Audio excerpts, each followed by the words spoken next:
You're listening to The Boxing Voice.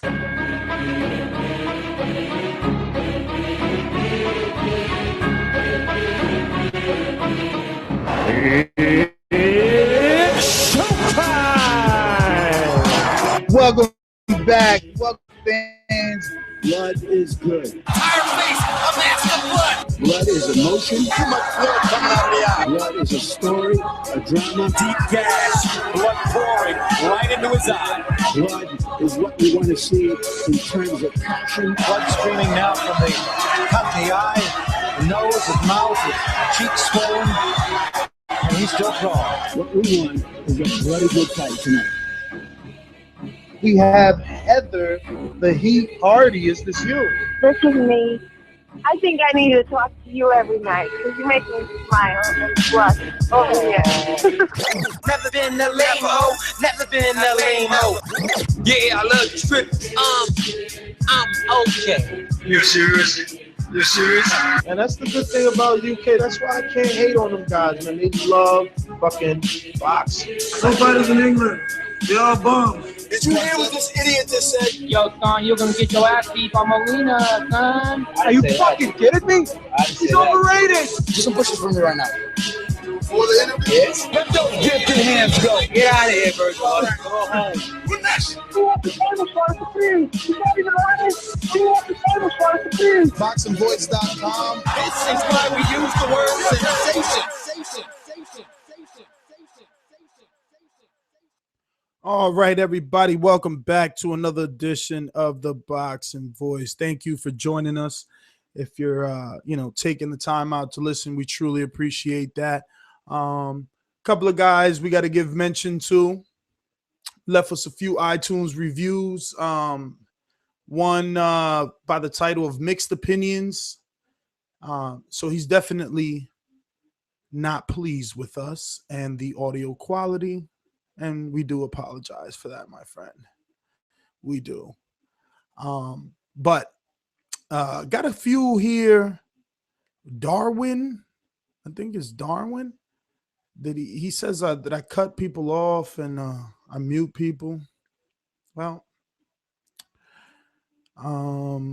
sometimes you got to do that. But I thought that I was fair in always allowing everyone to say their part as well before getting them off, But other than that, shout out to those guys, because while they weren't pleased, they still took the time out to review us on iTunes, which helps. And today marks the day where we got over 301 to be exact, and that's in the U.S. store. Of course, every country is different, but, we definitely appreciate each and every one. So Alex from San Antonio, his was a really good review, but Alex, I'm not going to read it. I will say that this quote is epic. Get your scorecards ready. I come with my guns locked and loaded. So shout out to Alex for taking the time to definitely, write us a 5-star review. And we hope that you call in soon. So to all my guys on YouTube, thank you. Hope that you're commenting, liking, and subscribing to the channel to show your support. It's what it's all about. So let's get right into it, man. 646-478-3068.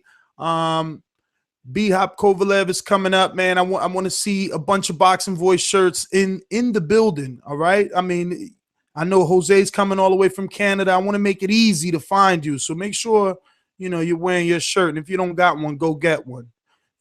Everyone should have at least 3. So it's Fox Sports Deportes. In Indio, California. I think it was Fantasy Springs. Ronnie Rios was headlining, but we're going to start from the bottom up because Diego De La Hoya was on this card, and Diego looked good, in my opinion. He looks a little raw, of course. He jumps in, even though he's jumping in with like that 1-2 like Manny Pacquiao used to do way back when. But Diego, he looked good. I don't even know how many fights he got. I know it's not that many. This is probably the first fight that I sat down and watched. I think I watched maybe one other one. I know they're pushing him clearly because of the last name. He's trained by Joel Diaz, who thinks highly of him. And it looks like the kid has some pop. He didn't win this fight by knockout. It was a 6-round unanimous decision in the junior featherweight division, and he defeated Luis Legazaraga, something like that. But again, it wasn't the opponent as what we were able to see from Diego, and I don't think that he got tired. I think that his power was it lasted all 6 rounds. He to me, it seemed like he had the same effect from when he hit him in the first round to when he hit him in the 6th round. You know, styles makes fights. I'm sure this kid could look a lot better, but at the end of the day, he got the win. He didn't struggle. He just could have done a lot of things differently and showed his class, but he's building, you know. There's going to be a lot of pressure and scrutiny because of the last name, but if we take that out of the equation and just watch this kid, and I know some of you will say, but hey, Ness, if his name wasn't De La Hoya, we wouldn't be watching him, and you're right. But again, man, you know, be optimistic when it comes to these things and enjoy that you're getting to see someone. You know, like I took my time out and I watched a bunch of Joshua fights, Anthony Joshua, but that's another topic. We're going to get to that. Right now, I want to, you know, at least kick the ball back to the B. You want the title shot at the B. He's not even right. When you want the title shot at the B. It's funny, when I was watching Diego De La Hoya, I was thinking of you because I was seeing things I didn't like, but then I was thinking of you saying, B, give the kid some time. You know, he's developing. He's learning kind of on the job. He's got a lot of lofty expectations and all of this. And again, it wasn't all negative what I saw, but I just think because of the last name, as you said, the expectations are lofty, you know, and I think that people are going to expect a lot of this kid very soon. So with all that being said, because there's such a buzz around him, subconsciously I was kind of having that mindset watching him. And I did see some things, obviously, that possibly could be corrected or may be corrected as time goes on with experience. Kind of, you know, leaning in with shots a little bit when he's on offense, throwing the shots and kind of, you know, really over accentuating the movement, following through a little too much and kind of going face first into some of the power shots. Because, you know, by observing that, I think he's open to counters by doing that. And also move his head a little bit more. And, you know, he does put his shots together nice, but he's got to learn after he throws his combinations to kind of just move out and reset. He just stays in there a little bit too long. So a lot of the things that I saw were basically due to over-anxiousness, and it could have been because of what was in front of him. I don't know. But just looking at him, you know, based off of those things, he's not a perfect, flawless diamond. He's still kind of like a diamond in its developing stages, a diamond in the rough that needs to be a little bit more fine-tuned and shaped up a little bit. But all in all, I mean, there is a base to work off of, in my opinion. Yeah, I totally agree. I mean, you know, being fair to the kid, he only has 7 fights. And, again, because of the last name, we're expecting more. But I think that he's doing fairly well. I think that he's doing a good job because while yesterday – Friday probably should have been a day where he looked a lot better. But again, I'm not taking anything away from him. I think that he looked good. You know, for what he is, he looked good. But yesterday, Friday, maybe he should have looked better than good because the guy that he was facing was 5-2-1. So, you know, De La Hoya's been in there with tougher guys in the sense that have more rounds, have more experience. You know, before that he was in with Miguel Tamayo, and he was 15-9-2. And it's not about the wins and losses at this point. It's about the amount of experience that the people that are getting in the ring with him have. But again, this guy was a good amateur, so I don't know. I don't know if we should expect more or not. I'll let you guys decide as you call in. 646-478-3068. Should we be so critical of De La Hoya? I am not. I think he did a fairly good job. I think that he's the type of kid you want on TV. I remember tweeting that out, and a lot of people, a couple of people rather, not a lot, a couple of people retweeted it and favored it. So they felt the same thing. Like he makes an exciting fight. He was there to try to knock his guy out. He didn't do that, but he still entertained me. The whole card entertained me. And speaking of the whole card, I want to move to the co-main event with Antonio Orozco. He defeats Stevie Forbes by 8-round unanimous decision in the welterweight fight. Now, Antonio Orozco, to me, Beeb, I couldn't help but think Brandon Rios, but maybe a little more skilled. I'm not sure. I kind of expected him to get Stevie Forbes out of there, but to his credit, I'm gonna look up Stevie Forbes and see how many people actually knocked him out. But he was beating this old man to the body, all night. So I'm not saying he didn't try, because he tried, and he tried going about it the smart way. He tried to take Stevie Forbes' legs out.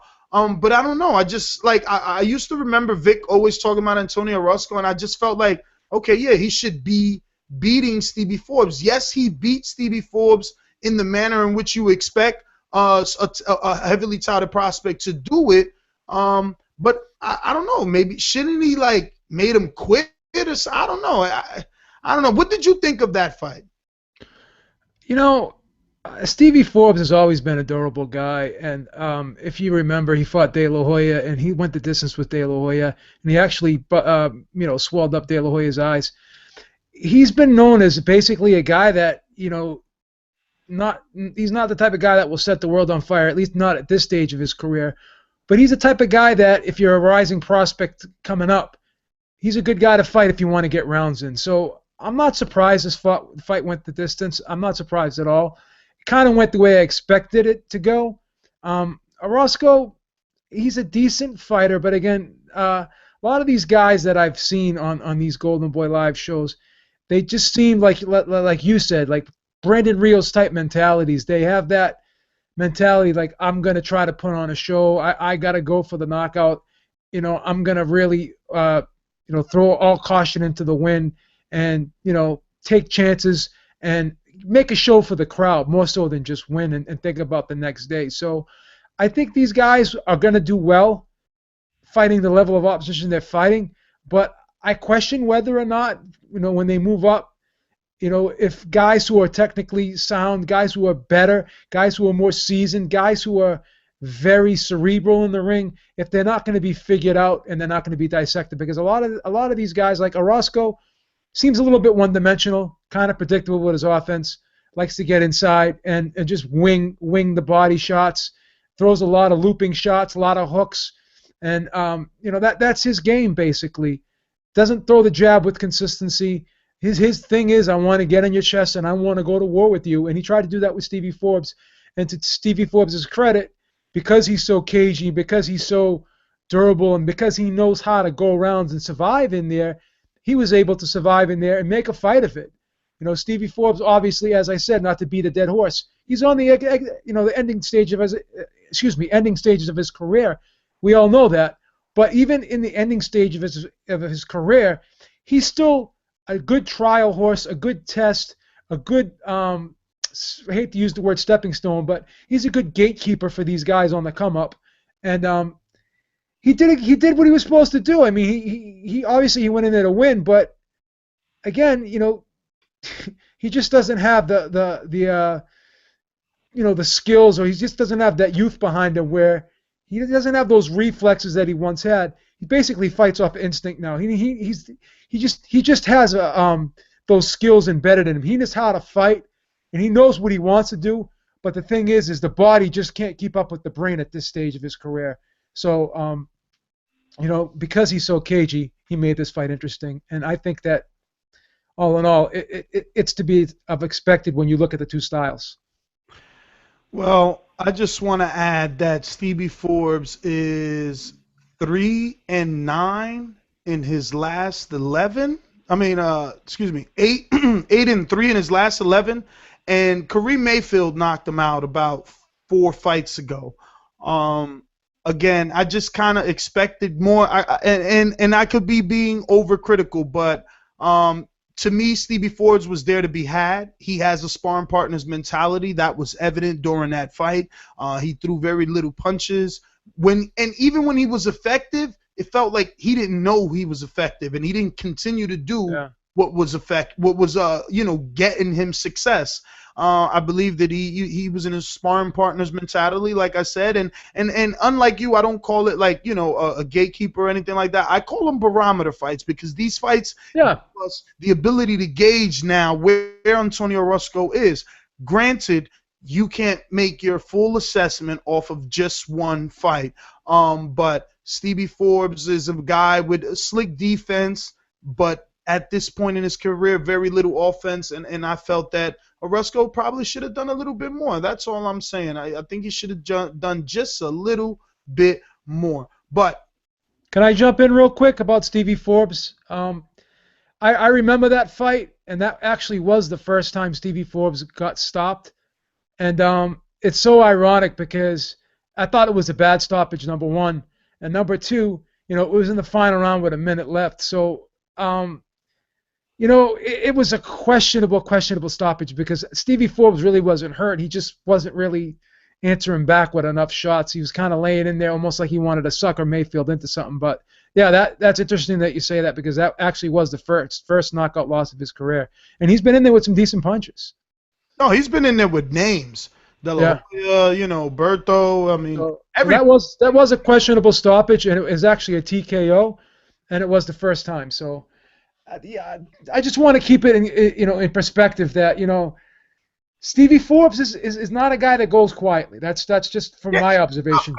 He's a tough guy. I understand that, but with the amount of body work that Orozco did, I mean, I don't know. I just don't get it. I don't get it. But again, it is what it is. We have to see more. I think that puts Antonio Orozco. Let me just go ahead and double check on terms of how many fights did that put Orozco at now. Oh, he's 20-0 now. So we're gonna see more of him, and it's gonna be versus better level opposition. Guys that are actually there to win and don't have sparring partners mentality or shell up when the heat gets hot in the kitchen. But on the main event, man, this one was so strange. I mean, listen, this is what I'll say for everybody that says boxing isn't doing a bad year and all this bullshit. This is what I'm saying right here, right? You got Ronnie Rios and Robertson Castellano, right? So now I'm sitting in the bed, Beeb. I'm watching this fight. It's just beginning. They're giving me all this, the statistics on the screen. And I see this guy Castellanos' fucking record, and I rush to my phone, and I'm about to prepare this evil tweet like, look at this bullshit. Ronnie Rios is main eventing versus a dude 19-10, and I just stopped, and I didn't put that tweet out, and I watched the fight, and it was a beautiful fight. This was the fight of the fucking weekend. I seen everything. This fight was the fight of the weekend. This fight. Castellano, the way that he was beaten on Rios, but he was doing it so beautifully where he wasn't even getting hit. And it felt like everything that he threw had so much power behind it. And look, granted, he's not Golovkin, but you can see that his shots were taking an effect on Rios. Now, look, I don't know. I'm a conspiracy theorist, but someone, please, 646-478-3068, call in and tell me what was happening. Beeb, you boxed before, so you got to do some explaining here because that boy looked like he was on some sort of drugs. Now, is that because he got hit and he never fully recovered? His eyes were low as if he was high. Throughout the entire fight, his eyes he couldn't see. He had to lean his head back. It was ridiculous. And the corner's like, we're going to stop it. Like, this kid was getting beat up. But Castellano was doing it so beautifully. It was like 1-2s, boom, boom, turning the dude. Man, he was just fucking him up, hitting him to the body, the three-piece combinations. This was a fight. And I know somebody's going to call in and say, oh, Nez, you want to compare the shit year we have in here in boxing boxing with a fight on Fox Sports Deportes. Listen, don't give me the bitter shit. This was a beautiful fight. Beeb, what did you think of this main event? I'm so glad. I'm so glad. Castellano defeated Ronnie Rios by 5th round TKO. Remember, Ronnie Rios was the undefeated fighter and the hot prospect from Golden Boy. I'm so glad you just said what you said, and it just sums it all up in a nutshell. Because again, because this wasn't a hyped up fight on paper, and it turned out to be a good fight, that's great. You know what I'm saying? If you can get something like this when you don't expect it, that's great. That just shows you how great this sport can be when people that aren't supposed to win upsets. There's just so much story in this sport. It's like a Hollywood script, and that's what's great about this sport. But on to the fight. I don't know, were you listening to Rich Marotta? Because he was kind of telling everyone, hey, don't look at this kid's record. You know, records can be deceiving. I don't know if you remember this guy named Freddie Pendleton, who was a former IBF lightweight champion of the world. I'm sure Neilton knows about him. This was a guy that had 21 losses, and they were all early in his career, and he was actually a handful. He was a decent fighter. He was a pretty good fighter. He beat some good guys. He was a tough out for a lot of people, too. And he also became a champion. So, you know, when you look at these records, you can't always just say, you know, go by the numbers, like Rich Marotta was saying, because he said that this guy was a lot better fighter than what the record indicated. He said it before the fight even started. And I was listening to Rich Marotta, so I was like, okay, Rich, I hope you're right. I hope you're right. I didn't believe him, but I was hoping he was right. And he was right. But going back to Ronnie Rios, you know, Ronnie Rios looked like he had a hard time making weight. His body was bone dry. His face was just, you know what happens sometimes, I'll tell you. When you cut your calories so low and you are so dehydrated and you get so lightheaded, you get brain fog. And he had to me, I'm not a doctor, he looked like he had brain fog going into the fight.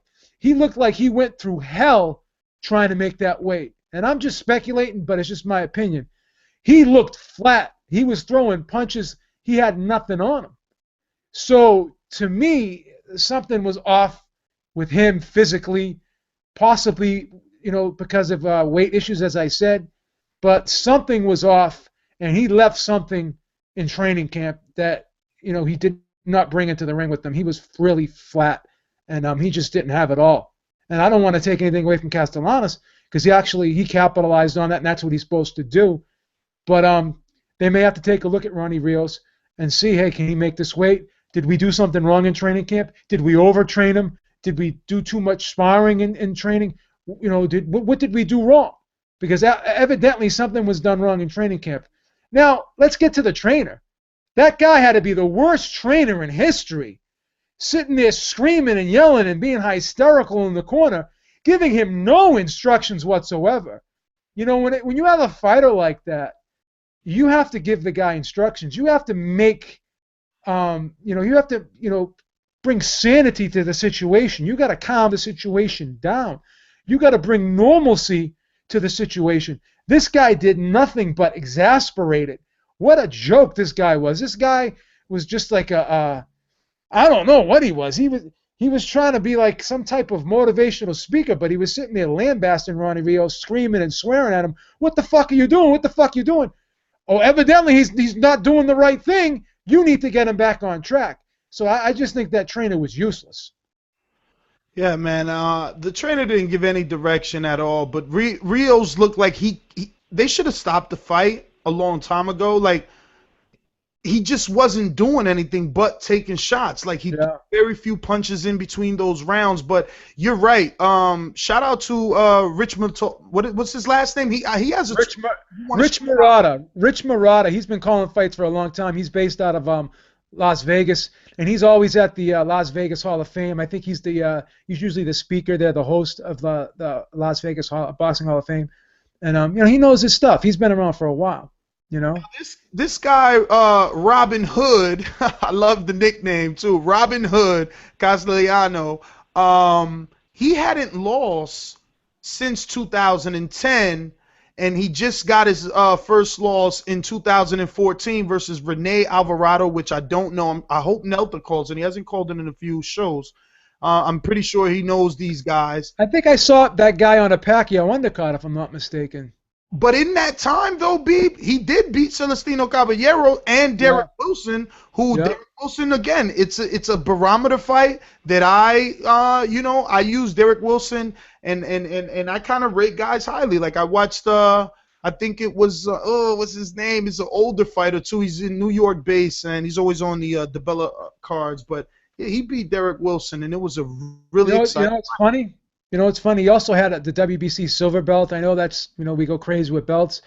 But I think the fight that he lost also, too, was an eliminator. And if he had won that fight, I think he would have got a title shot, too, if I'm not mistaken. I have to double-check that. I believe I read that on the box rec. So, this kid Castellanos, I mean, he reminds me of Pendleton. He could be a champion again. Like Freddie, it used to be crazy seeing Freddie Pendleton's record announced. And then you go see him fight, and it was if you have time one day, Google Freddie Pendleton, and see if you can see some fights on YouTube. What I correlated with was Orlando Salido. You know, that's another good comparison. Exactly. Orlando Salido was a guy that for a long time he was like whatever in 11 losses, and now he's had a few more, but he continues to be super duper competitive with people and continues to put on exciting fights. Absolutely. But Ronnie Rios, he's definitely going to take a step backwards now, and Castellano, let's just hope that Golden Boy is going to at least give this guy another shot on television. Can I say something? Excuse me, I'm sorry to interrupt you. Can I say something crazy? This kid may be ruined after this fight. Because if you watch the type of shots he was taking, you look at his face, he may be ruined after this fight. This may be a fight where all the wind was taken out of his sails, confidence could be taken, and physically he could be damaged. Like as you said, he had a glassy look in his face. And when you're dehydrated and you don't have that cerebrospinal fluid in your brain and you're taking shots as flush, he was taking shots really flush, and his head was like one of them bobbleheads, right? Those are the type of shots that damage the brain, because if there's no fluid inside the brain, and obviously you probably know this, and the brain's getting smacked around in there with no cushion, those are the kind of things that leave residual damage. A la Jermaine Taylor. And I hate to paint this ugly picture, because I don't wish bad on anyone, but I question whether this kid will come back and he'll be the way he was. He may be ruined.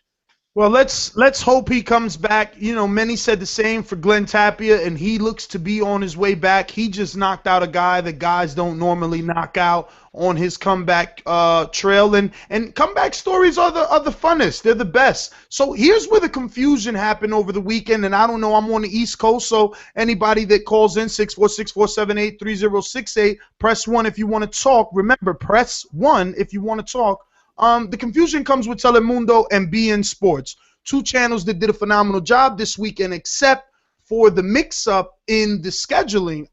beIN Sports is scheduled to play George Paz Jr. versus Aaron Herrera, which that fight ended in the 5th round technical draw, and then Miguel Berchek, Antonio Escalante, which Berchek beat Escalante by 3rd round TKO, but these were not on beIN Sports for me. For me, they were on Unimas, and I did get to watch it. Beeb, did you watch this before I get into it?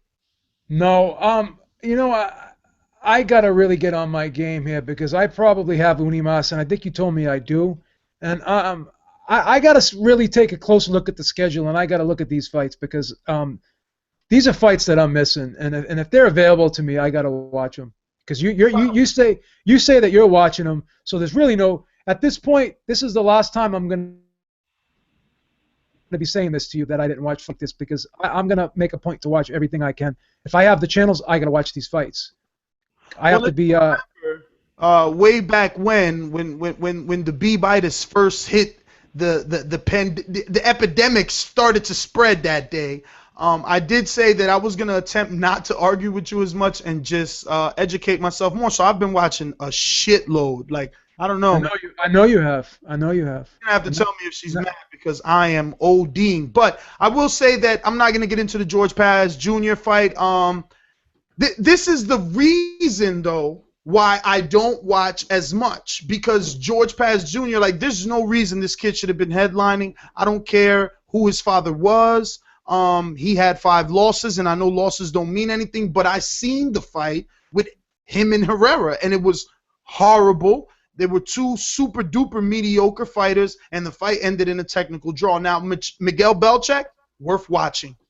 He destroyed Antonio Escalante, and Escalante we've seen, so this was a worthwhile fight. Miguel Belchak, I would like to see what he does next. He's in the lightweight division. This was a good fight. But again, BN Sports had a mix-up because BN Sports, I DVR'd that too, and they were showing the Chavez brothers. An old fight. Omar Chavez versus somebody, and fucking Julio Cesar Chavez versus Billy Lyle. So I was forced to watch a little bit of that before I deleted it. On Telemundo, which I don't know how I watched this one. I don't know what channel it ended up being, but I did watch the David Carmona fight, and he defeated Martin Castillas in a 10-round unanimous junior bantamweight division fight. And again, I shouldn't be watching this fucking dude, but he looked okay. I mean, and I hope you guys don't kill me for this, but sometimes I kept getting like shades of Canelo in him, the way that he was fighting off the back foot, but it wasn't worth your time, so don't waste it. But those are the results for the weekend, and we get into what was the biggest fight of this Saturday. And stylistically, we were afraid of this matchup. A 40-year-old Cornelius K9 Brundage versus Carlos Molina, that's known to be Octopussy. But, you know, thank the boxing gods, this fight didn't look as bad as it should.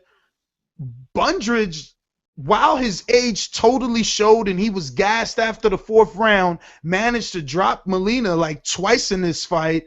Molina didn't look himself. This is another guy that probably struggled to make weight. I mean, he looked horrible. His output was, I've never seen him throw so little punches. He had a totally different haircut. He didn't even look the same. And look, and his body didn't look bad. So again, 646-478-3068. Let me know. Did his body look bad to you? Did he look weight drained? I mean, I didn't feel that he was dry, and everybody was fucking wet. The stands, people were sweat. Jesus Christ, Mexico, Cancun, you serious? It's a tourist spot. Like, get it the fuck together. The referee's shirt was atrocious. That should not be seen on television. All the amount of sweat that man had on his shirt was just outright ridiculous. Okay, they need to control the fucking climate in there for one. So I don't think either fighter was you know, dry. But Jesus, Cornelius Brundage could not take that heat. I don't know if that's elevated climate or not, but the dude looked horrible. I mean, he did do a great job of outboxing, which was, it was bizarre to me to see Cornelius Brundage using the entire ring and keeping Molina at bay with a jab, but Molina was just so inaccurate. It didn't matter how many times he was able to get on the inside. He just didn't land anything. It was a bad fight for Molina. I feel so bad because I just don't think we're going to see him again. People didn't want to see him as a champion. Now, not being a champion, why would you want to see him? And Cornelius Brundage now just looks like a piece of filet mignon to these other younger fighters. Jamal Charlo, but definitely Ronnie Rios were ringside at this fight. And you know they're licking fingertips because they want some of the old man that looked like after the 4th round, anybody in the junior middleweight division top 10 would have knocked K9 Brundage out. And I know he doesn't get knocked out a lot, but if you watch this fight, as tired as he looked throughout this fight, and that towards the end is where the clinches came because he was so tired. I mean, you can't just help but think that someone better and that was themselves, because I believe Molina himself would have beat this man, and it just wasn't the same Molina. And basically it's almost a 10 count for Molina at this point. I don't know where he goes from here. I was hearing things on Twitter that he signed with Al Heyman. I don't even remember that. If Watson was in the ring. You didn't see Sam Watson in the ring? Yeah, but Sam Watson doesn't have to be there for him. He could be there representing the Charlos that are ringside. No, but he was inside the ring, like talking to Molina after the fight. Yeah, he's with Molina now. Hopefully he is signed to Heyman and he can. He is signed to Heyman. But the problem with this is, you had a hometown fight. I mean, you're a guy that got deported because you failed to register as a sex offender. We give you a pass. We watch your fight in Cancun, Mexico. It's a home court advantage. Clearly, Brundage can't take the climate change. You've been living there for 13 months. They bring the fucking televisions to your backyard when you know this fight was. They just got this TV deal. The fight's been on. This just happened. That's why it's on ESPN3. And you shit the bed. There's no excuses at all. Yeah, there was something off about Molina. He didn't look right. He just had a very weird look in his face. He just didn't look healthy. He didn't look normal in his face. He was very flat. Something must have been bothering him. It could have been a lot of the outside legal battles he had to deal with, trying to being deported and having the fight postponed and changed and having opponents changed on him and all this and that. And, it is what it is. I mean, Brundage, he just fought in January, so, he had a little bit of a layoff himself, but it just seemed like he was more mentally prepared for this fight. And Molina just had a lot of excess outside of the ring baggage carried in there with him. Just probably, to me, he looked mentally drained. He didn't look mentally ready for this fight. He didn't look mentally there. He may have been in physical condition, but again, when the body doesn't do what the brain wants it to, regardless of how great a shape you're in, bad things happen. And this was one of those things where he just did not look in sync and ready to go. And, he just seemed like he was out there. He was in outer space in this fight. Everything he threw was flat. His timing was way off. Every now and then he'd land a decent right hand, but it's almost as if he just couldn't process he wanted to do things, but his brain just couldn't process it. His body and brain were not in sync together, in other words. I'm not trying to sound like a psychiatrist or whatever, but you could just tell that, everything was off. Something was wrong. And a lot of that had to do, I think, with mental. I think it was a mental thing. Because when have you seen him be so tentative in there? Like, he got hit a few times. He just looked so his confidence was shaken very early in that fight. And he never regained it back, and mentally he was taken out of that fight. And I don't know, man. I think at this stage of his career, he doesn't have a fan-friendly style.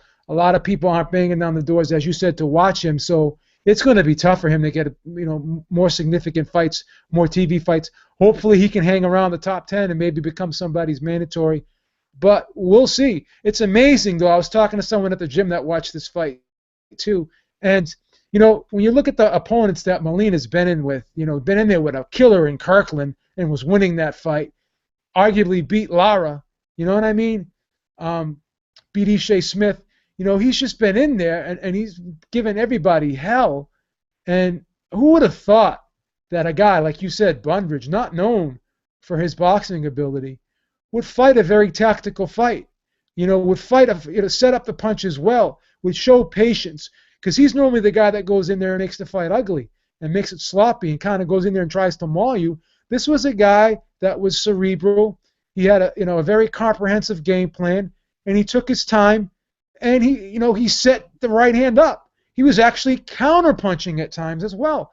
So this fight was just totally not what I expected. I thought this was going to be another Ishe Smith, Carlos Molina type fight, and I got a complete 360 from that, and I am happy about that, and I agree with you. Once again, another fight was better than as advertised, and that's good for boxing.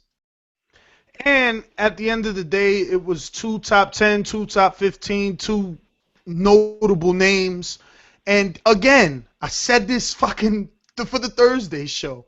It is the younger man's job to get the old guy out of there because people are going to call in, oh, Nez, happy about Molina, Scrubs, and Cornelius Brundage is 50 years old. Okay, so get the 50-year-old guy out of there. Get him out of the sport. These guys are not doing that, and it is what it is. But to Molina's credit, he did not have his team. He had to switch trainers because he was living in Mexico.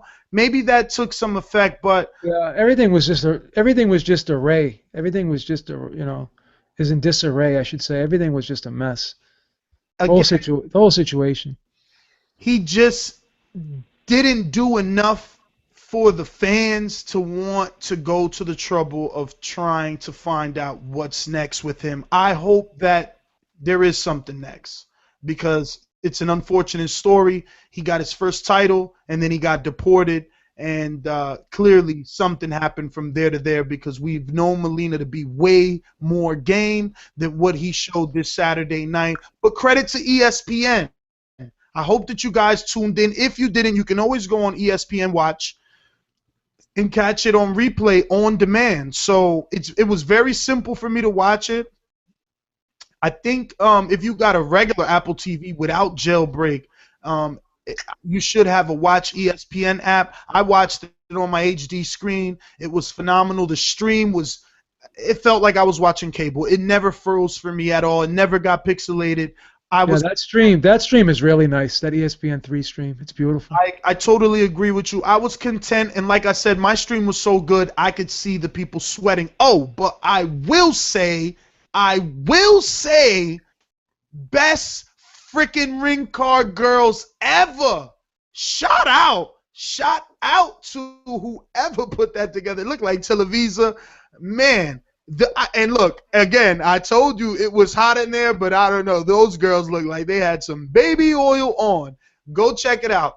But let's get into what everybody wants to talk about, and let's open up these phone lines. I know guys are mad we haven't went to you, but we had to rant, and we had to get to this because we know you. So 646-478-3068. Get ready. Press 1. We're going to a hell of a lot of you. But I wanted to get this out there, give everyone there the information, and allow them to digest that before they go off. And in the headlines, Beeb, you already know we should receive a lot of calls on this because it's the one and only. Okay, we rolling. You ain't popping no champagne. You ain't popping no champagne. You ain't hopping no damn plane. Okay, we rolling. Hey. Danny Garcia, the unified champion, has been mandated by the WBC to fight Victor Pistola. Well, the mandatory junior welterweight challenger Victor Pistola will accept step-aside agreement that permits Danny Garcia to make facing the undefeated Russian, according to Pistola. His manager, Vadim, who's also the manager of Ruslan. So the new deal will allow each of the fighters to fight within the next 4 months. So granted, even if this fight would have happened, Beeb, it would have happened in 2015. Now, I don't know why not, but I would assume it's because of that machine gun-like jab they want to stay away from. We've seen what he did to Adine. So basically, and I quote, basically we're giving Danny Garcia the ability to do one more fight, and Pistol has the ability to do one more fight as well, said Kornilov, which is Vadim, of a story that initially appeared on BoxingScene.com. And then the mandatory will go back into effect in February of 2015 after the 2 fights have occurred. So both of them are going to get another in-between fight. And they go on to say that there was definitely a bonus involved financially for Pistol's step aside. The deal was financially beneficial to both parties, so that we actually agreed to it. The deal is actually still being finalized, to be honest with you. We're planning to get Pistol into a fight by the end of the year, probably in December. That's the plan in the United States. It's possible that we will fight on the undercard that Danny Garcia will have with whomever he fights. We knew that Danny Garcia was not going to fight Victor Pistol right now, said Vadim. So we would either have to make them give up the title, or we would have the option of doing what we did. That's why we made the step aside deal. So we were okay with waiting. We were okay with waiting. We were okay with waiting a little bit more and doing the step aside deal, letting Danny Garcia take the fight that he wanted to take, especially with the deal that we were able to make, which is beneficial to us and them. So they seem like they're very happy with the amount of money that was offered to step aside, the same way that Broner stepped aside to fight, allow Mayweather to fight Marcos Maidana. So we're going to take it out to the streets, and we're going to open up the phone line, 646-478-3068. We've recapped the weekend. We talked some headlines. Let's talk to you guys now. 503, you're live. Who's this? Hey, what's up, man? This is Josue from Low Oregon. What's up, B? What's up, Ness? How you doing? Good, good. Hey, I wanted to comment on the two things. I wanted to comment on the the Carlos Molina fight. I don't know if you guys noticed, but in the 8th round, there was a moment where K9 actually hurt him pretty bad, and he got him up against the ropes, and the referee got in there and pretty much stopped it, and took a point away from Brundage, and I thought that shit was bullshit, because you just don't stop a fight like that, and it was fucking crazy. Like, who stops the fight while his opponent is hurt? I believe that Brundage could have had him knocked out at that moment, but I don't know, it was bullshit, and I don't know. What's your thought on that? If you noticed that. I'm happy that you brought it up, because again, I watched the fight definitely, and Brundage did do that once or twice before. He was warned, and it was a stern warning, and he did it again, and this time when he did it, he landed the uppercut, which caused Carlos Molina to be hurt. So yes, I was totally okay with what took place. Was the referee a little jumpy and could have warned him again? Yes, but that's to the referee's discretion. I love this referee. He is the reason that this fight wasn't a fucking hug fest. He didn't allow it. That's why his shirt was so wet, because he kept coming in between the men and making them fight. And shout out to the referee for enforcing the rules. If you pull down on a fighter's head and you try to connect with the other hand, that is illegal. And if you watch the replay, it shows that clearly. There's no argument there. He pulled his head down after being warned about pulling the head down. So you got to pay the consequences. Yeah, and also I wanted to comment on a few shows ago, maybe 2 shows ago, you guys were talking about BN Sports, the network, and I like it. I have it at my home, and I think it's pretty good, and I love it. I love how it's HD and you can see everything perfect. I don't mind the Spanish. I know Spanish, and so it's not a problem for me. But the only thing that I do have a problem with is that they don't have the sounds of when someone gets hit with a clean shot. You don't hear it. It's like it's really quiet, and you don't hear that, and that's one thing that bothers me from that, because with HBO and Showtime and ESPN, you could hear the smacks when you see someone get hit with a big right hand. You're like, oh shit, but you just don't hear anything. You don't hear that with BN Sports, and that's one thing I don't like about them. Well, I don't know what's up with BN Sports. I love them so far, and like you, I don't mind the Spanish. I'm not minding it anymore. I know probably the last show I said that I wish it was in English, which I still do, but I'm watching so many Spanish channels now, like Telemundo and Televisa and BN and Unimas, that is just becoming easier on my ears. But I will say that for me, the sound is very good, but I don't get HD. That channel offered in HD over here on the East Coast, so you're lucky that you are where you are and you get it in HD. But that sucks, because you get HD, but you don't get good sound, and I get no HD with good sound. But yeah, man, I don't mind BN. I'm happy that they're doing what they're doing, but they definitely dropped the ball for us on the East Coast this week when they played Chavez instead of the live fight. But Telemundo or Unimas, they picked up the ball, and I was able to watch it there. Yeah, that's all I have, Ness. Thank you. All right, brother. Well, thanks for calling in. Let me get to some other people here. We got 718. I believe this is my boy QB. I'm going to go ahead and take a risk on this one and hope that it is, you know? Word up, son. Word. Yeah. To all the killers and $100, I got you stuck off the realness. We be the infamous, you heard of us. Official Queensbridge murderers.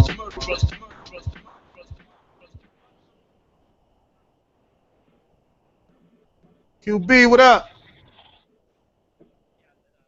Uh-oh. Guess not. 718. You're live. Who's this? 327. 718-327. All right. Don't want to talk. Let's go. Somebody that I always pick up. Introducing the hard-hitting ringside Robbie. I'm here every show, guys, and wonderful show as always. For those of you that are complaining about the audio, it must be on your computers because on the phone the audio is fine. But hey, I'm glad we have this show. And B, boy, you bring back a lot of memories. Good old Freddie Pendleton. I remember him from the ESPN days. You know, back when ESPN was really covering fights. So you really know how to bring the memories back, and a lot of what you had to say made perfect sense. And I don't mind that De La Hoya didn't knock the guy out. I think it's more important for him at this stage of his development to get rounds. I think it's bad sometimes when you put young guys in with guys that they should knock out and they knock them out early. And so I think once in a while it doesn't hurt a guy like that to get some rounds. And you're also right about Stevie Forbes. You know, he's a decent fighter, but he's starting to reach the end of his road, and maybe somebody in the 154 division will take care of Brundage, and we won't have to worry about him anymore. God, we got guys like Brundage and Taylor that people need to knock out and get rid of. But look. I'm for all the old guys, you know, getting knocked out and gotten rid of, but it's not going to be easy to do that with a guy like B-Hop. It would be impressive if Kovalev is able to do that, but I've learned a long time ago, Bernard is a totally different animal. Every time you think you're going to see him for the last time, he comes out and does something that you don't expect. So maybe not all the old guys will go away, because I think B-Hop will go away when he wants to. So, but I'm looking forward to next week's card with Golovkin and that whole scene at the StubHub Center on HBO. So, Robbie, you were able to see the Brundage-Molina fight? No, I wasn't able to see it, but you guys gave good descriptions. No, the only card I was able to watch was the Fox Sports 1 card on Friday. And all of those fights were decent fights, and you guys summed each one of those fights up very succinctly, so I don't have much to add to those. All right. Well, for future reference, if you want to contact your cable provider, ESPN Deportes was showing that fight as well. I don't know how that shit was not a part of my package, but fortunately I was able to watch it on my Apple TV. Shout out to Apple TV. 818, you're live. Who's this? What's up, guys? This is AB. AB, what up? Yeah, so did you guys see Cornelius' physique? That guy looked like a bodybuilder. He was huge. Well, he always looks like that, in my opinion. Yeah, and then Molina, I thought he looked soft. I didn't think he looked, you know, like, I know it's not a bodybuilding contest, but the physique says a lot. You know what I mean? When you have a guy come in that looks soft, that means something wasn't right in training camp. You know what I mean? But AB, he wasn't disciplined. When hasn't Molina looked that way? Really, really, really. Honestly, think about that and name the fight. He's never had a six-pack. His body's always looked like that. Always. Yeah, that's true. So I guess the legal battle. Man, you're breaking up pretty bad there, buddy. No, I said it probably has to do with his legal battles then. Yeah, I don't know what it was, man. I just felt bad for the kid. But I don't know. Maybe someone else will take your side on that. Maybe you're right. To me, his body looked the same as it always has. I remember that body in the Laura fight. I remember that body in the Ishe fight. I remember that body in the Kirkland fight. Like he's the same guy. The only thing that changed was the hairstyle. I don't know what he was thinking. He's going. I mean, it's hotter in Mexico, and he got a full head of hair. When over here, he was fighting with a bald head. I don't know. Yeah, and then with Danny Garcia, Victor Costa, what's the point of the mandatory thing? Why don't they just fight? I don't understand. What's the point of having a mandatory before they fight each other? No, no. Postal is the mandatory. They're having a step. They're having a in between fight.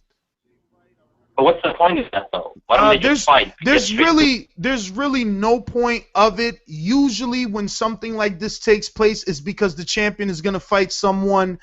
He's going to fight a bigger fight. For instance, Broner stepped aside to allow Maidana, who beat him, to fight Mayweather because Broner had a rematch clause.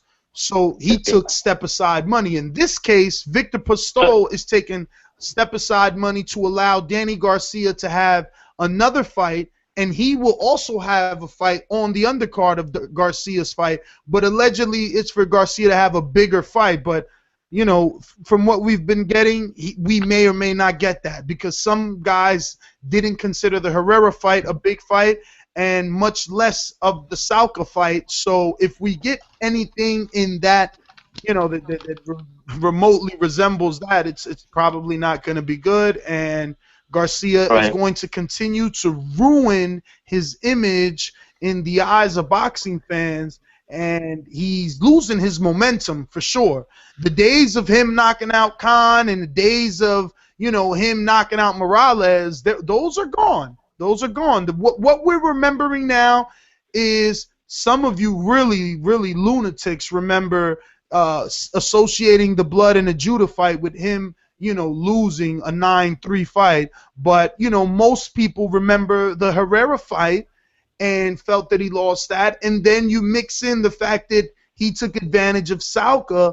People are really mad at Garcia and not fighting Victor Pistol, who everyone wanted to basically see this fight. The hardcores, not the casuals. The hardcores wanted this fight because they know that Pistol has and resembles a very similar style to Herrera, where he's not as awkward as Herrera, and he's not going to hold you like Herrera, but he is going to piston that jab, and he's going to pump it out, and he's going to pump it out. But I just want people to pump the brakes a little bit. Remember that Danny was able to time and counter and knock out a very fast jabber in Amir Khan. So don't think that Victor Pistol was like, oh yeah, he was gonna knock him. No, he was. You don't know what was gonna happen because what Danny does have is good timing, and that's the way he's been able to win a lot of his fights.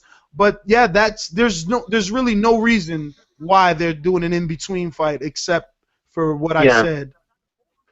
I think Pastel is going to give. I wouldn't be surprised if Pastel wins the fight but loses on the judges' scorecards due to the fact that he's defensively sound. He's he's more like his jab and his length. He's a really tall guy.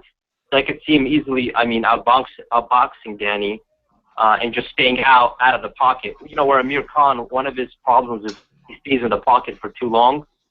Well, in the past he did, and that was I feel like why he got caught against Danny Garcia.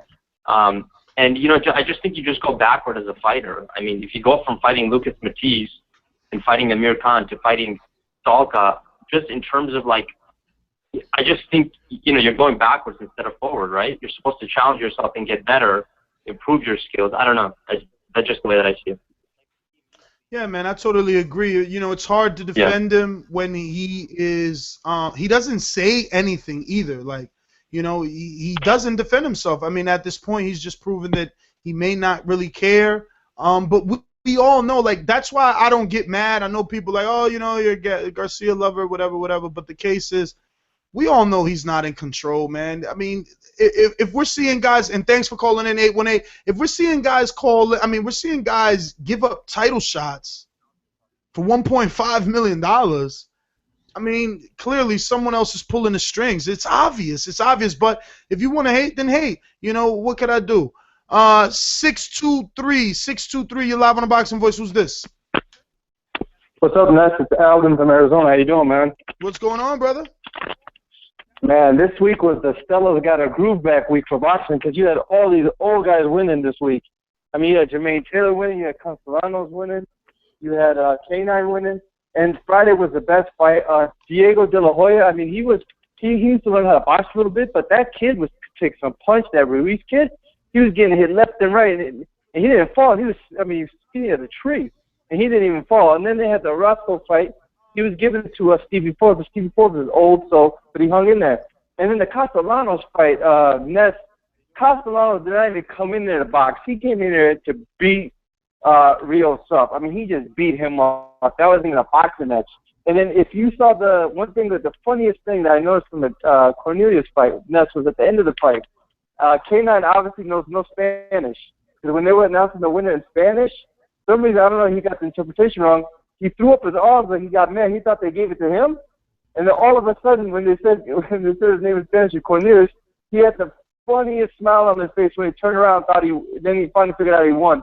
But it was so funny because he thought he lost. But it was a good week of boxing. With the whole Pistol and Garcia thing, I don't know. I think you said something, Ness. You said that he doesn't have a choice. Now, Ness, man, I always agree with you, like most of the time, but they do have a choice. Al Heyman's a great manager. He does his job. But if you go to Al Heyman and say, hey, you know what? If I'm Danny Garcia, hey, you know what? I want to fight Matisse again. Or I want to fight Broner. I want to do it. Heyman will be, okay, let me go talk to the other fighter. But I don't think Danny Garcia is doing that at all. Danny Garcia is like, hey, you know, we want to stretch this money out as far as we can. And, you know, Al Heyman's telling them that too. He's like, hey, let's take it as easy as we can until we're forced to fight a tough fight. But come on, man, don't tell me these fighters don't have a little say in it, man. I mean, they all have a say. No, I'm not saying that they don't have a say in it, but what I believe is just the truth. You know what I'm gonna choose to be my truth. You know what I'm saying? Al Heyman comes out. Yeah. I'm gonna make him an offer he can't refuse. And when they make you an offer that you can't refuse, you just can't refuse it. Peter Quillen is proof. These guys are showing us that it doesn't matter what you do onto their Instagram and their Twitter and the boos that you give them when they're watching a Mayweather fight or they're at another local Showtime fight. They're going for the money, man. They're going for the money. Al Heyman is presenting better deals than what you and I can offer them, and I'm just aware of that shit, man. Like I'm at the point where boxing is what it is until something happens, and hopefully that's going to be in 2015, whether it's for the better or for the worse. I'm just ready. I'm tired of being strung along. You know, the whole Richard Schaefer, De La Hoya, Heyman thing, that took so long, and then when that developed, now we got another shift with Mayweather getting rid of Ellerbe and Rafael Diaz, and then we got another shift with Oscar going to HBO and working with Top Rank, and oh man, just give me boxing, dude. Like, it's too much drama. They need to make a fucking reality show. There should be cameras following all these people around. I would have loved to have been a fly on the wall when Bob Arum shut down the Andrade and Korobov fight, because people were giving Andrade so much shit, but now there's reports that Arum didn't want to allow that fight to happen. He was mad at Artie Paluto, who is the co-manager of Andrade, for basically going to Showtime when they were in negotiations, according to Bob Arum. But according to Paluto, they were not. You know, things weren't finalized, and he went looking for a deal for his man. So, you know, that's where the cameras need to be. But yeah, there's high-level drama in this sport, man. It might as well be like the boxing housewives of whatever, the United States and internationally as well, because I would love to see some Frach's wife too. on one of those shows. But the case is, there's going to be drama and everything, and we got a lot of it. All right, well, Ness, just last question. What do you think about is the Andre Charlo fight? Is that finalized? I have no clue. I can't begin to speculate. Beeb, do you know about that? I heard it's close to being done, but it's not finalized. I heard it's very, very strong probabilities that it's going to happen. I've heard that it's going to be a doubleheader with Brundage versus one Charlo and that Charlo versus Andre. Oh, that's good. I mean, that's good. I think that's a good setup. I think get it back to doing like a small tournament type thing. I don't know, man. So I'm kind of a little bit upset at the fact that they're giving Jamal, which is actually the bigger puncher, the one that wants to be exciting. But I'm actually a little upset that he's getting a title shot. He really didn't do that to get one. Like, I understood the Molina thing because he was gonna go to Mexico. So like, if you're gonna go and get a title shot out of the country and say that basically by going to Mexico, you're saying I'm better than this guy. It doesn't matter that I'm in Mexico where things could go wrong on the scorecards. But that didn't happen, so I don't think he still deserves a shot. Like, why? Who'd he beat? Jamel is going to be fighting Andre, right? And Jamal's was supposed to be fighting the other one? Jamel, I have no problem with. He's fought Rosado. He's fought Harry Goyorgi. He's fought a few names. I think he fought Demetrius Hopkins. He's fought a few names. So, whatever. You want to give him a title shot in a Brundage?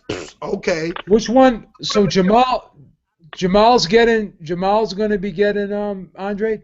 I don't know which one. That's what I'm saying. I don't know which one. But if you're going to put Jamel in with either Andre is better. Because now you're putting him in versus a young champion versus a young up-and-comer. So, this is real deal. Like, because beating Brundage, again, he's 40-something years old. He looked like shit last night. How much credit do you give either Charlo? You know what I'm saying? Like, yeah, don't get me wrong. This was probably one of Brundage's better-looking fights because he actually boxed from the outside, scored 2 knockdowns. But at the end of the day, it looked like an old guy who was winded, who was there for the taking, and nobody ain't do any taking. That's what I see. I agree. This is going to be exciting. Yeah, I agree. I mean, it's going to be exciting. I think a lot of fights fell out this last year, but some of the fights are making up, and we got something to look forward to next week. So anyway, Ness, keep up the good work, man. I'll call you next week, man. All right, brother. Well, thanks for calling in. Let's take it back out to the headlines now. Oh, that sucks.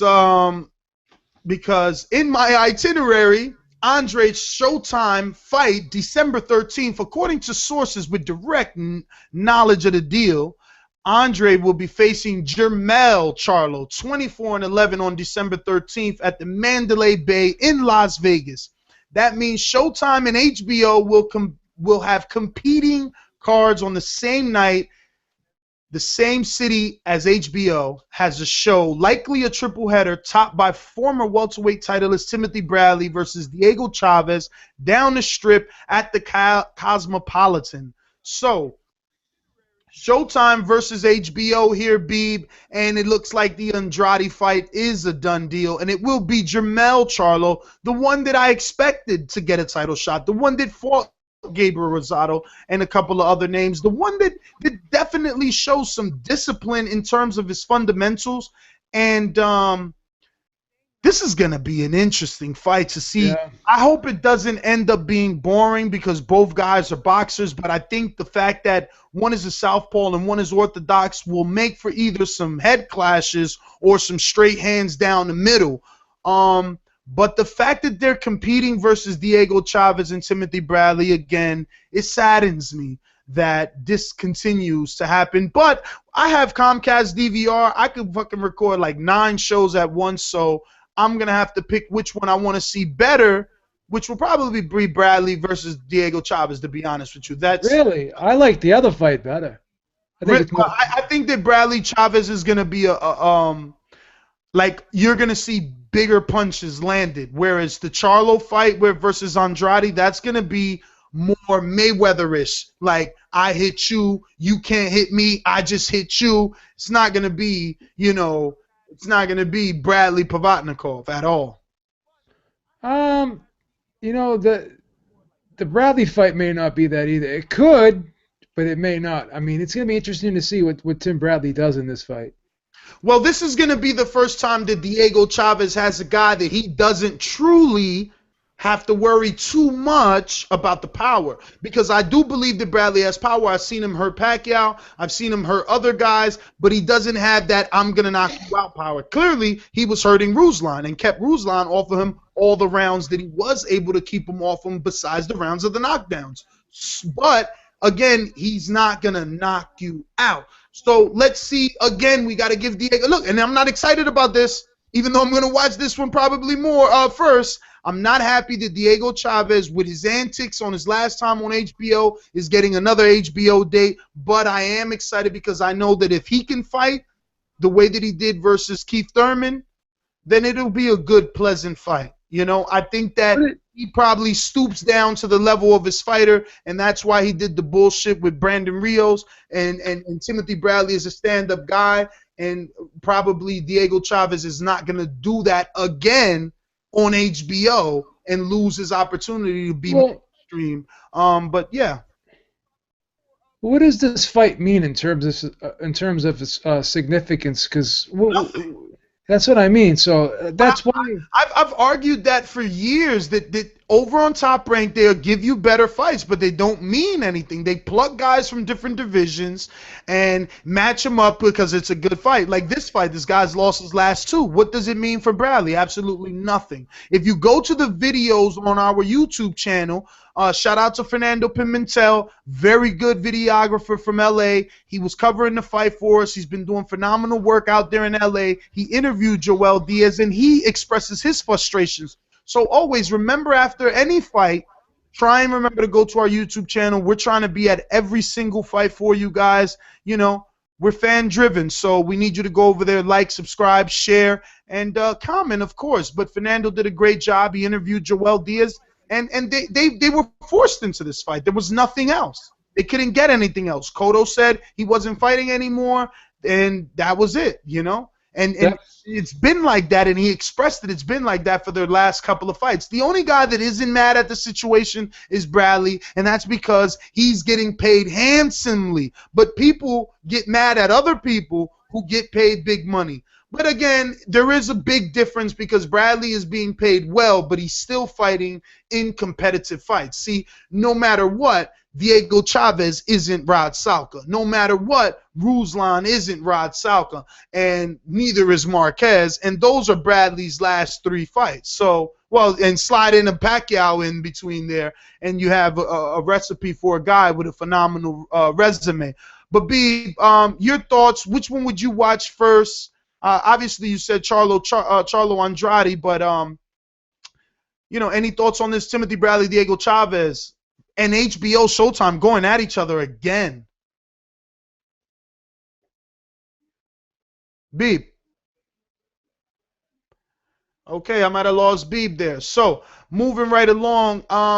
Speaking of Ruslan Provatnikov, unfortunately, Jose Luis Castillo somehow is he's the favorite to land a Ruslan Provatnikov fight. Now, again, go to the Boxing Voice YouTube because Fernando was on his job and he got Herrera, and Herrera talks about the fact that Ruslan turned down a fight on HBO versus him, a rematch, which, you know, we all know the first fight was on ESPN, and that was that was a hell of a fight. Bottom line, it was a hell of a fight, back and forth. They both look horrible after the fight. If you like brutal shit, that is something to watch. So, but that didn't happen. Those deals didn't go through, and it looks like Castillo is going to land a Moscow fight November 28th, according to Vadim again, also the manager of Pistol and also the manager of Ruslan.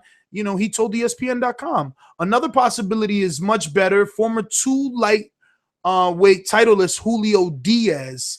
Provatnikov, unable to secure an acceptable deal for a fall fight on HBO, is returning to his home for the first time in Russia since 2011. Provatnikov's promoter Artie Peludo and Vadim have tried to secure several opponents they say have been unable to, despite mid-six-figure offers to the likes of former title holder Zab Judah and current interim titleist Herrera. to travel to Russia. But again, if you go to our YouTube channel, Herrera says a different story. Looks like Beebs fell off.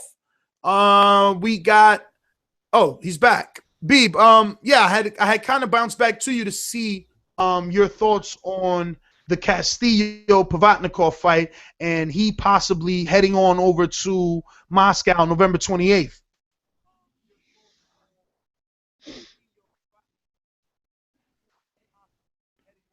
Beeb. I'm sorry, my hangout for some reason it cut out on me and I had to just reboot. What did you say about Moscow now? I couldn't hear the whole thing. Jose Luis Castillo looks to be the favorite to land the Ruslan Pavatnikov. For Pavatnikov, yeah. That's a garbage fight, huh? Yeah. That's a real bad fight.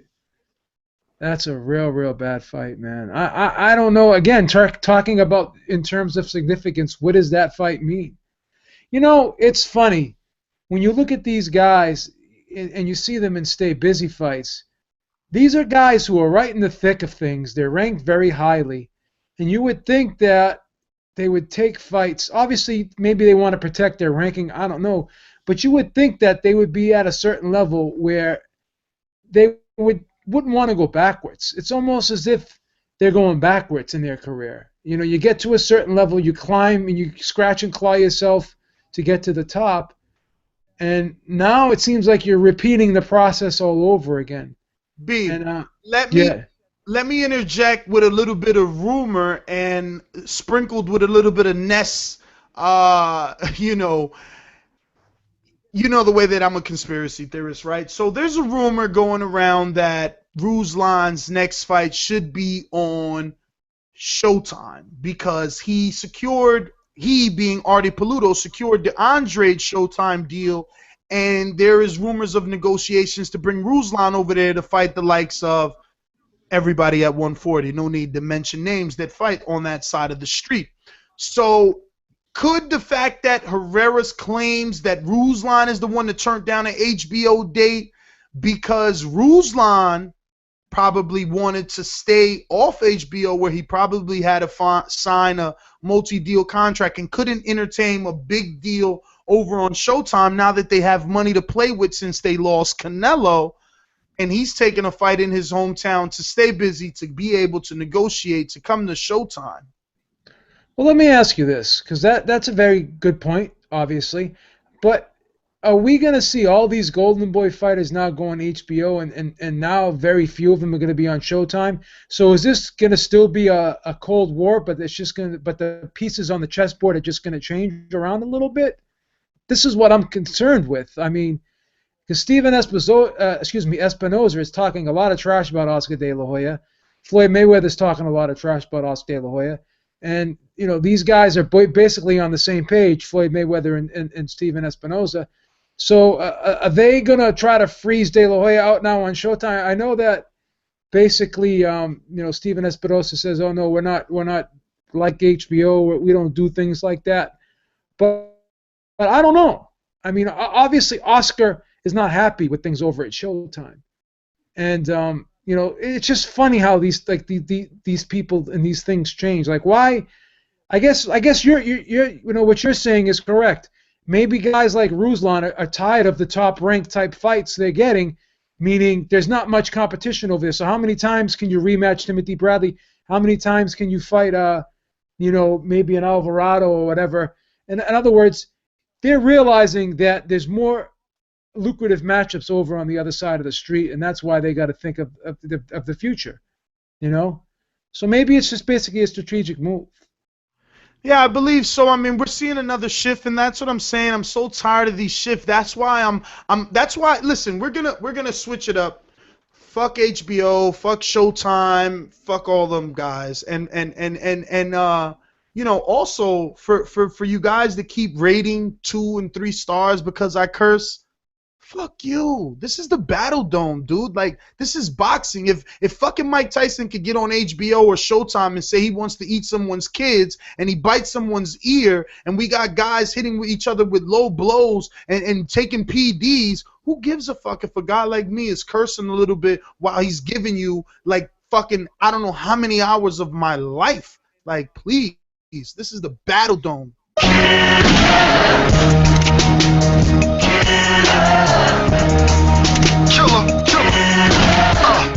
Get your panties out your ass crack and man up. This is boxing. Switching gears, we're going to head on over to the UK. The Queen Elizabeth, you know, she hit me on the bat phone and she said, Ness, you got to stop with the Eurobum shit. We need a lot of you guys to continue to send us some emails. Beeb, did you do the Eurobum? I'm working on it. I'm actually working on it. I apologize. I have to really hustle with that. I'm going to get that going. Don't worry, baby. We're putting that out there, and we're hoping it's going to be a hit, a success. Shout out to Dave the Sinister for you know, the great work on the Eurobum shirt. And once it's approved by our you know, shirt provider, we will let you guys know here on the show so that you can pick one up and definitely support. I want to head on over to the UK. Why? Of course, because Anthony Joshua. Now, B. Anthony Joshua. I mean, he has so much hype, but I don't know if anyone that listens to this show, hardcore or not, should be really watching him just yet. He's only got 9 fights.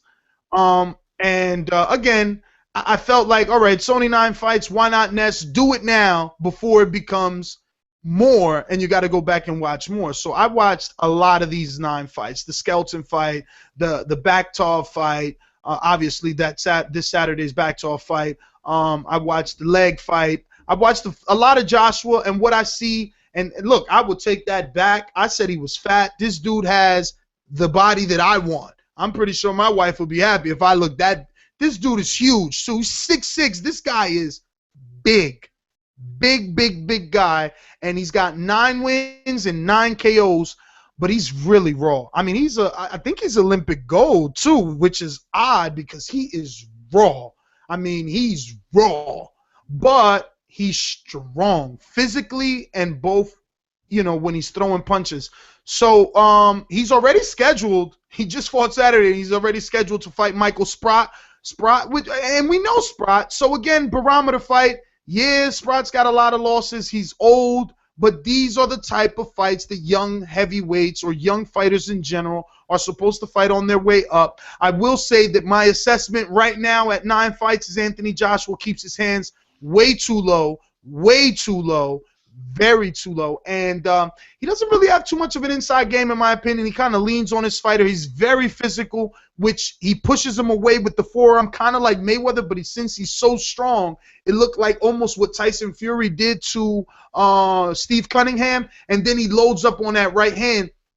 And sometimes he doubles up on the right hand when he's an orthodox fighter. So again, moving up in competition, I don't know if he'll be able to double up on right hands, but you know, he misses a lot with the left hook, but again, he's so strong, sometimes it just doesn't matter. He's physically like moving these dudes across the ring. His body looks phenomenal. He's in the shape that you want an aspiring heavyweight to look like. And you know, I can see why guys in the UK are excited, and they already mentioned him with guys like Hay, but listen, pump the brakes. The Hay talk, stop it. Hay has a lot of proving to do himself, but Hay is proven at cruiserweight, and a guy like Joshua, as raw as Joshua, Hay would capitalize on him all day. Hay has good movement, good power. You know, I think that's just absurd at this point. But Joshua, if you want to see some knockouts, because the kid hasn't been past 3 rounds, yeah, definitely tune in. They love him already, and I'm happy. I'm happy that they love him. You know, he's like you know, a really nice guy. I even went back and watched some interviews. He did some stuff for like some kids in the gym, and I watched a lot of stuff, and I like him. So I hope that he gets some good fights. But again, he's only 9-0. I don't know how good the competition is gonna get. Like I said, his next fight is scheduled to be Michael Sprott, and you know that dude's been fighting since like Mike Tyson days. Well, my question to you is, do you feel as though maybe he may be another David Price in the making, or you know, does he have... Well, it's hard to say because in all the fights that I've seen, I haven't really seen him hit. So I guess that's credit to him and his defense, which I feel is kind of like not the greatest, but he's so big. He's so much bigger than the guy. Like, he already, in my opinion, has that intimidation factor. Yeah. That big. He's chiseled, dude. The dude looks like a Greek god. Yeah. What do you think of the athleticism? Well, he doesn't do much moving. He's That's what I'm saying. Like, there's just, it's the game's very basic. Yes. And then you because he believes in his power, so he's just coming forward. But the good thing is he is coming forward behind a jab at times. Like, he is using the jab. But my thing is, when he gets there, he's not the best inside fighter. That left hook on the inside should be landing, and it was just like winging right past his opponents, which a better fighter would capitalize. But again, he's only got 9 fights, so I'm glad I took the time to watch him. I don't know if you've been watching him, but there's hype behind him. Might as well, get it over with now before he's 20 and you got to go back and watch shit. Yeah, I don't know, man. It's just when I see these guys, it's just hard to tell. Because they're doing what they're supposed to be doing. They're getting rid of their opponents quickly, but they're just doing it like they're just able to just do it with very specific things. They're not called upon to really bring a variety of tools to the table when they're doing it, and that's the type of fighters that you like, a guy that has versatility. And maybe they don't have to show versatility at this particular time, but we've seen guys who pass the eye test, guys who can really do a lot of things, like Rigondeaux. He didn't have a lot of fights. Obviously, you could see the amateur background, pedigree. You could see that type of style that he brings into the ring. He just does a lot of different things in there, and very technically sound. And these guys are just basically bringing their size and their power to the dance, and that's enough to get by. But it just doesn't basically give you the indication that down the road that they can do more. You know what I'm saying? They have to work on things. They just can't go in there and try to overpower people, because there's going to be guys that it's going to stand up to you, and what's going to happen when that happens? So I don't know. Well, at this point, he hasn't even been tested. He's been in 6 rounders since starting, with credit to him, but he's been blowing guys out. Like, no one's made it past the 3rd round. This fight last night ended in the 2nd round. So he's headed down that Deontay Wilder, alleyway where we're going to say, okay, he hasn't fought anybody. But this guy is actually fighting, I guess, people that are ranked, because he's number 3 in the UK and 22 in the world. So he's flying up the rankings at 9-0. Don't be surprised if this guy has some sort of title shot by next year. I mean, he's already scheduled to be in a British heavyweight title eliminator for one of the British titles. So Joshua, if he continues to develop, I'm pretty sure they're going to make him an attraction. He looks to be that way. My problem is when I see guys like Joshua, when I see guys like David Price, I subconsciously compare them to guys like Lennox Lewis and Riddick Bowe. And guys like Riddick Bowe and Lennox Lewis, I saw him progress when he went over to Emmanuel Stewart. He learned how to fight a little bit on the inside. He started throwing uppercuts on the inside. He started throwing body punches. He started throwing his left hook. Riddick Bowe was always a decent inside fighter. And these are the types of fighters that they can progress and they can deal with any style. My problem with David Price is when he gets in there with a guy that can get inside on him and he's not able to push him off, what's going to be the plan B? And I know that you got guys like Deontay Wilder, these even the Klitschko's, that they don't fight well on the inside. They're basically 1-2 guys. But I just I don't see this guy really being anything dynamic, in my opinion. I don't know. There's just nothing that jumps out at me, other than the fact that he's just physically strong and he's big. He's not exceptionally quick. He's not fleet of foot. Doesn't use a lot of movement. I just think the style is basic, and maybe I'm wrong. Maybe it'll develop as time goes on. But I don't know. As it stands right now, nothing really jumps out at you with this guy, other than the fact that he's big and strong. Am I wrong? I mean, big and strong with the power that those are the ingredients for heavyweight. Yeah. You gotta be big, you gotta be strong, and you gotta have that knockout power. And he's showing that. He's no different than Deontay Wilder was when Wilder was 9-0, except that, you know, this guy Joshua was actually Olympic gold medalist, where Wilder was a bronze. So I mean, we gave Deontay Wilder a shot. Let's give Joshua a shot. I got no problem. Staying in the UK though, we'll go to the number 1 ranked UK featherweight. And the number 9 on BoxRec, 12 on the Boxing Voice, Lee Selsby. He put on a boxing clinic, and I feel almost sad because I interviewed Joel Brunkner so much, and I've watched him live every time he's come to the U.S., and he was outclassed, man. Like, he thought he was going to cut the ring off by just walking in and not jabbing. Like, he reminded me of Ricky Hatton in there. Yeah, I was going to say Ricky Hatton. Oh, my God. Isn't that funny? That's what it looked like, but he was getting outboxed by Floyd Mayweather. And Lee Selsby's no Floyd Mayweather, but last night, he looked good. He fucking Did you expect that fight to be more competitive than it was? Because I was talking to a lot of UK people, and they were saying that he was going to get destroyed. Well, I didn't know what the odds were or the betting line or who was the favorite. I just knew that I knew Brunkner. I've watched him fight, and I've heard of Selsby, but never seen him fight, I don't think. Yeah, Selby supposedly got a lot of hype behind him, and he's supposedly the goods in the UK. People are really behind him, and they think that he's a really good fighter and he's a legitimate fighter. I think he's decent. I don't think he's a bad fighter at all. I think he's very solid. He's moving up the rankings, and look, I knew Brunkner, but I also knew that he was signed to Gary Shaw, and Gary Shaw was babying him. Remember him on the HBO undercard of the Mauricio Herrera versus Kareem Mayfield? He was on that undercard, and he got it like a 3rd round knockout. The kids showed power, but what happened Saturday was that he showed us he wasn't versatile. The word Khabib likes to use a lot. He didn't have versatility. He wasn't able to notice, I'm not going to be able to maul this guy. I got to change the game plan. He never changed the game plan. Selsby ended up getting a TKO round 9 over Joel Brunkner, who was previously 27-0. So this looks really good on Selsby's resume. Like I said, BoxRec, Boxing Voice, 9-12 in the UK. He's won. Featherweight division loaded with some fun fights that he could be fighting with Johnny Gonzalez, the WBC champion, Nonito Donaire, who's going to be taking on Nicholas Waters as the WBA champion.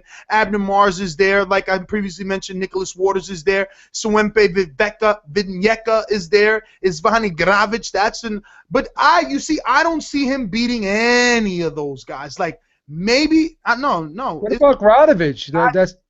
He has no shot. The guy that beat Chris John? Who's that? Say that again. Yekteca? Yeah. Vidnyeka. Yeah, he's the guy that had that real tough fight with Donaire too. And I don't know, man. Look, you got Vasily Lomachenko on our number 9. Now you know why Selsby is 12 for us, because there are some very good featherweights out there. I don't know where Lee Selsby gets in. Jorge Arce, we had ranked at number 10, but we know that he lost to Johnny Gonzalez and is retiring now. So Selsby will move up in our rankings once they're updated. Robert Palmer. But Ronnie Rios also was in that division, and he has to get moved out. And Robinson Castellano, Robin the Hood, is robbing the fucking rankings as well. So yeah, Vic Darchinyan's also in there. There's some good fights, but I don't know where Selsby goes from here. Seeing all those names, I would have to say Vic Darchinyan, Rocky Juarez, and Robinson Castellano are his best choices right now. And whoever this Alexander Mitskirchkachain is, because I never even seen him. But any of the other names, I don't know if Selby's ready, but I'd be interested to find out if any of our UK callers are going to call in. A lot of people on the line. Very few that are ready to talk at this point. But Beeb, where do you think that Selsby, ranked number 9 again on BoxRec, number 12 with us, and 1 in the British UK? Where do you think he goes next from here? Like, what fights? Well, he's supposed to fight Gradovic. This was supposed to be a fight for for him to fight like it was like an eliminator basically. So he's supposed to fight Gradovich next. Funny that you mentioned that because while Gradovich is he's no Joel Brunkner, obviously. He punches harder and he uses a jab, and he's resilient, but he is the same style. I wonder if Selby could actually pull this one off. They're killing you in the chat, man, because you're killing the guys. You call them Shelby, Selsby. Isn't it Selby? It's Selby, but you call them Selsby. I think you call them Shelby. I don't know. They're killing you in the chat. I just had to let you know. I'm sorry. Oh my God. Damned if I do, damned if I don't. Well, since you're in the chat, and everyone else over at YouTube, like, comment, subscribe to the channel, please. It means a lot. I believe we finally got to 15,000 subscribers. So of course, it's credit to you. This is the portion of the show where we talk about notable upcoming fights. So on Friday, October 17th, 2014, Telemundo from Mexico City, Mexico, Edgar Ortega versus Pablo Munguia, not related to Mario Munguia. 10-round welterweight fight, untelevised in San Martin, Argentina. Juan Carlos Recevo versus Yodomungo Cole. Man, listen, look it up. For the W regular flyweight title. Another untelevised fight is going to be Jan Zavik versus Ferenik Hanfner. A 12-round welterweight fight. So Saturdays when we get some action, we'll be witnessing the comeback of one of the most exciting fighters in boxing at the moment. Huge knockout ratio. Gennady, Triple G, Golovkin, everybody's daddy. If you watched a little bit of Boston, and I think it was Ramirez, he used to say, "Who's your daddy?" But people in boxing need to be asking themselves, "Who's your daddy?" Because Golovkin is out there, and nobody wants to face him. So crazy man Marco Antonio Rubio signed on a dotted line. This fight becomes a WBA middleweight super title weight fight, and it's also going to have an interim title on there that hopefully lands him some bait to fish at Miguel Cotto if he's successful in this 12-round middleweight fight. On the undercard, of course, an awesome fight we're all waiting for, so make sure you get there early. Nonito Donaire versus Nicholas Waters. We'll be seeing Nicholas Waters. He's coming off of his destruction of Vic Darchinyan, and we're going to see just how much Nonito Donaire has left, because he hasn't been looking the same. And this fight is going to be for Donaire's WBA featherweight title, super title that is, because he's in the WBA. And Edwin Rodriguez is going to return. Al Haymon signed HBO fighter with Lou DiBella is going to be fighting Asgustama. Never heard of him. Aziz Asgustama in a light heavyweight fight. I never put out the audio, but we did interview him. We did a piece on it. All you got to do is go to theboxingvoice.com, search Edwin Rodriguez, and you should be able to get the reasons as to why he's moving to lightweight. But I'll give you a hint. He loves plátanos. Marco Reyes versus Albie Han, 10-round middleweight, also on the undercard of that, but those will probably not be televised. On NBC Sports Network in Philadelphia, we got Steve Cunningham, the return of Steve Cunningham after coming off his very exciting fight with Amir Mansour for, I think, a USBA title. So Steve Cunningham moves forward. He's ranked in the IBF, I believe. So this is a 10-round heavyweight fight, and he's going to be fighting Natu Vicinia. I'd never heard of this guy. Edna Cherry's back, and he's fighting Jerry Belmontes. Edna Cherry is the co-main event. Edna Cherry versus Jerry Belmontes is the co-main event. Now, just remember days like this when it's Al Haymon's turn to be on NBC Sports, just so you could be fair. And like I say with boxing, have a barometer. Edna Cherry is the co-main event. But he has been winning. He's been looking good. He's been fighting off TV a lot, so he earned his way back. He earned his way back, if you want to. Let me just double check. I know that Vic interviewed him a couple of times out in AC. Let me make sure he didn't get a loss in between a couple of interviews that Vic did with him. but I suspect that he did not. I suspect that he should be on a little win streak and probably earned his shot onto televised NBC Sports card.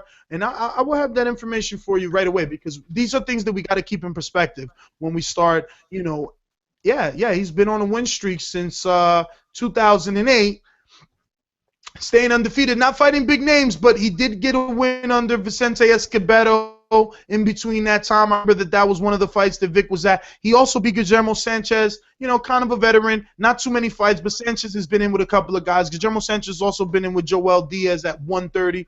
So, he's been in there with Timothy Bradley, and that was his loss in 2008, Edna Cherry, that is. He's also been in there with Malignaggi. I mean, he's been in there with Meza Clay, who's also recently signed to Mike Tyson Promotions, and we've been seeing on NBC Sports Network as well, or actually Fox Sports 1.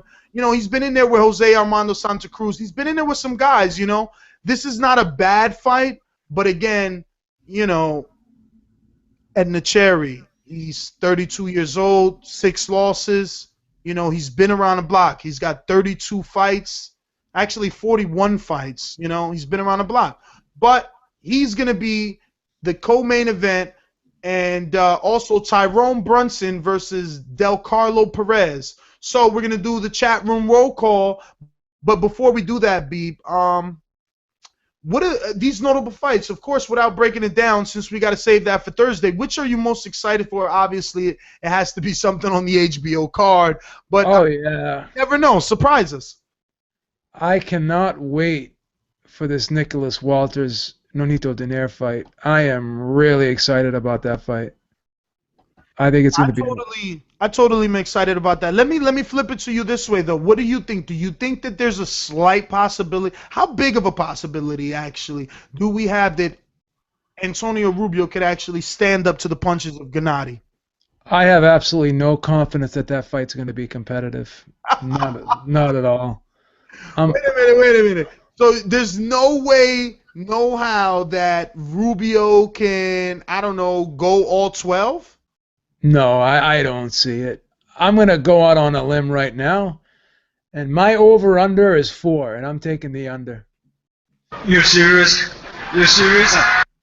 If this, I'm going to record right now, if this fight goes beyond 4 rounds, you know what I'm going to do? I may wear a pink bra and panties to the next show. Oh my God! Don't say that, Beeb. 4 rounds? He's big fighter. Thank you very much, then. That's the thing. I'm gonna come into the show all Oscar De La Hoya up. Oh God!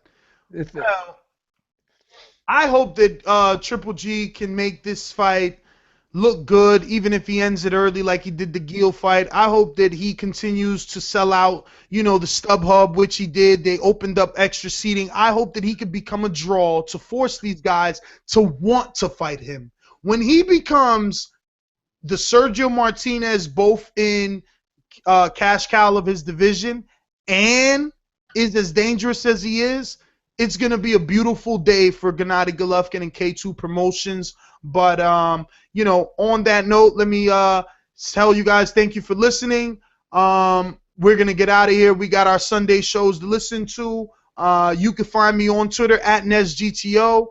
If you guys got anything, any type of ideas for spontaneous show, email us. At theboxingvoice@yahoo.com. It's THEBOXINGVOICE @yahoo.com. I'm joined by my co-host, of course, responsible as always, Joe Habib at JHabib1. And this has been our recap of the weekend's fights, which ended up being pretty good.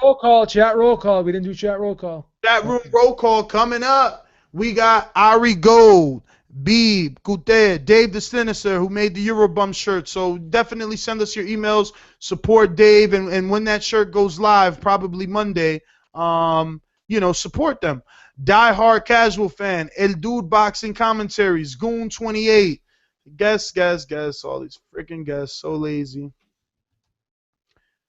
Jazz, he told me to call him Jazz and not Jazz Panchi. Jay Munzone, Jay Rosales, the Hater. Matter of fact, I got that for you, brother. I seen your little tweets, man. I seen your tweets. And, you know, you hating on Garcia, but you know the deal, man. You've been following the sport too closely not to know the deal. And you starting to fall off. I'm watching more lighter fighters than you. I actually was tweeting him the other day. I'm like, yo, did you see such and such fight? He's like, nah, I didn't. It's like, yo, you're falling off. You're falling off, dude. You're falling off. That's all I'm going to say. Let me see. Back to the roll call. Who we got? Cam UK. Let me see. Letting gifted hands go. Nothing for something. Looks like a new dude. Paul 87 Steel. Ringleader X Dank. And that's it. Beeb, do you want to give the roll call for the app chat? Yeah, let me pop it open. I'm sorry. It'll take me 2 seconds. In that time, I'll take this call. 917, you're live. Who's this? So just listening in, man. Sorry, no comment. Good show. No problem, brother. All right, let's get this chat in here going. Big Nick is always in here. CJ, Philly, Stony Stone's telling me to chill. Okay, I'll chill. Gmonte, 6W, Philly, CJ, Spanky, and I think that's about it, actually. Oh, Maidana fan is in here, too. Well, all right, man. As always, I'll leave you guys with a couple of words. Oh, I definitely want to direct everyone to the site, whether you choose to use, you know, our affiliate links or not. Definitely check out the writers. We got guys like James Lopez and Simon, Victor Salazar, Mario Munguia, you know, and anybody that I didn't mention, you know that I'm thinking of you. We all seen what Josh did and Fernando. These guys are putting in work. We are fan-driven. You know, we are fans. We turned it into something. Your support is definitely always appreciated and very much needed in order for our growth. So on that note, hey guys, I just want to send a special thank you to all of you guys that are listening to the Boxing Voice and downloading us on iTunes, rating us 5 stars. We would like you to continue to like us on Facebook, follow us on Twitter at the Boxing Voice, and for anybody interested in writing for the site, you can definitely do so by shooting us an email over at theboxingvoice@yahoo.com. Address your email to Victor Salazar. He's the editor-in-chief. Send something over that he can read. If he likes what he reads, you're part of the team. And remember, leave a 5-star review. You're already part of the team. Later, guys. Till next episode.